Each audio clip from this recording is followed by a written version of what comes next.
இதுதாங்க நாங்கள் குலதெய்வமாக கும்பிடக்கூடிய ஒரு முனீஸ்வரன் மரத்துக்கிழத்தை வச்சு பண்ணிகிட்ருக்கோம். வருஷம் வருஷம் காலகாலமாக அங்கே தான் பண்ணிகிட்ருக்கோம். ஸோ அதுதான் பார்க்குறோம். எல்லாம் ரெடி பண்ணிட்டுருக்காங்க. அப்படியே பார்க்கலாம். எல்லாமே சொந்தக்காரங்க தாங்க, எல்லாமே சொந்தக்காரங்க தாங்க. கற்பூரமும் ஏற்றியாச்சு. அண்ணா சாமி கும்பிட்டுருக்காரு. கற்பூரமும் ஏற்றியாச்சு. பூஜைலாம் முடிஞ்சது. சரிங்களா? என்னோடய ஒய்ஃப் மிஸ்ஸஸ், என்னோடய பார்ட்னர், என்னோடய மச்சான், தங்கச்சி வீட்டுக்காரு, ரொம்ப வேண்டப்பட்டவன், எனக்கு ரொம்ப க்ளோஸ்அப். எல்லாமே இங்கே இருக்கிறவங்க எல்லாமே அந்த மாதிரி தான், எனக்கு ரொம்பவே வேண்டப்பட்டவங்க தான். இந்த மாதிரி ஒரு குலதெய்வ பூஜை பண்ணும்போது எல்லாம் வந்து ஒரு நல்ல கட்டெல்லாம் வந்து ஒரு ஃபங்க்ஷன் எல்லாம் வந்து எல்லாம் ஒன்றா சேர்ந்து செய்வோம். ஒரு ஊருக்கு ஒன்று கூடி பண்ணக்கூடிய ஒரு பூஜை தான் இது. இது ஒரு தம்பி தான். இது ரொம்ப வேண்டப்பட்டவங்க. எல்லாமே வேண்டப்பட்டவங்க தான். யாரும் வேண்டப்படாதவங்க இல்லை, எல்லாமே வேண்டப்பட்டவங்க தான். யாரும் தப்பாக நினச்சிக்காதீங்க. யாரும் இன்னும் ஒரு சில வேண்டப்பட்ட ஜனங்கள்லாம் வந்து வராமல் இருக்காங்க. அவங்களையும் காட்டுறேன் நான் அடுத்த பதிவில் காட்டும்போது. பாருங்கள், எல்லாம் வந்து ஒரு ஓப்பன் ஏரியா. இது ஓப்பன் ஏரியா. இப்போ தான் வந்து பின்னால் வந்து முனீஸ்வரன் சிலை வச்சு கோயில் கட்டிட்டுருக்காங்க. அந்த சிலையை வந்து நான் உங்களுக்கு குடி சீக்கிரத்தில் அந்த கோயிலை எங்கள் காட்டுறேன். உங்களுக்கு அடுத்த பதிவில் காட்டுறேன், கண்டிப்பாக காட்டுறேன். பூஜைலாம் முடிஞ்சதுங்க, பூஜைலாம் முடிஞ்சது. ஸோ பூஜைலாம் முடிஞ்ச தம்பி தங்கச்சிலாம் வந்து அந்த பக்கம் நின்று ஃபோட்டோலாம் எடுக்கிறதுக்காக எல்லாம் ரெடி பண்ணிகிட்ருக்காங்க. ஆமாம், எல்லாம் சாமி கும்பிட்டுருக்காங்க. கற்பூரம் வெஞ்சிட்டு அதை தான் பார்க்கணும் பதிவில். இன்னும் ஒரு சில குடும்ப நண்பர்கள்லாம் இன்னும் வரல. வந்திருந்தாங்கன்னா இன்னும் ரொம்ப சந்தோஷமாக இருக்கும். ஒரு சிலர் வரல. சரி, ஏதோ காரணம், வேலை காரணத்தினால வர முடியாது சொல்லப்பட்டிருக்கீங்க. ஓகே, அதுதான் நம்ம பதிவில் பார்த்துருக்கோம்.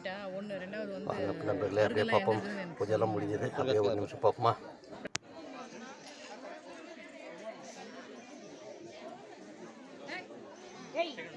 சசிகுமார்,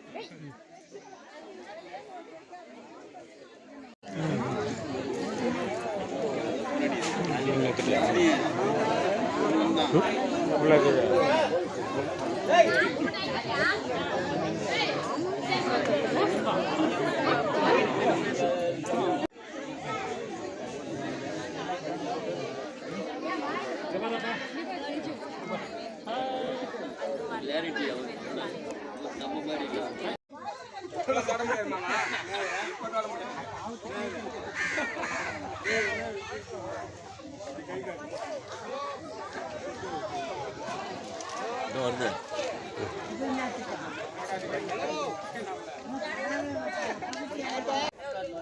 ஒரு பக்கம் பூஜையில் முடிஞ்சு மட்டன்லாம் வந்து ரெடி பண்ணிட்டுருக்காங்க. ஸோ அதெல்லாம் இப்போ நம்ம பதிவில் பார்க்குறோம்.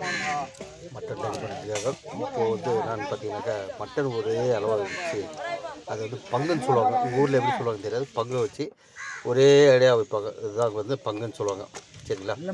ஒரு தென்னை மட்டை ஓலையை பிரித்து போட்டு இது மாதிரி கும்பலாக கட்டி அது ஒரு பங்கை வச்சு ஒரு எடை வச்சு எவ்வளோ வருதுன்னு சொல்லி கணக்கு பார்த்து அது அப்புறம் தான் கொடுப்பாங்க.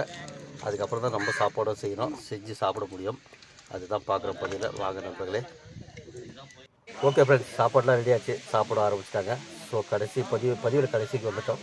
கண்டிப்பாக நம்ம பதிவு பிடித்து லைக் பண்ணுங்கள், கமெண்ட் பண்ணுங்கள், மறக்காமல் சப்ஸ்கிரைப் பண்ணுங்கள்.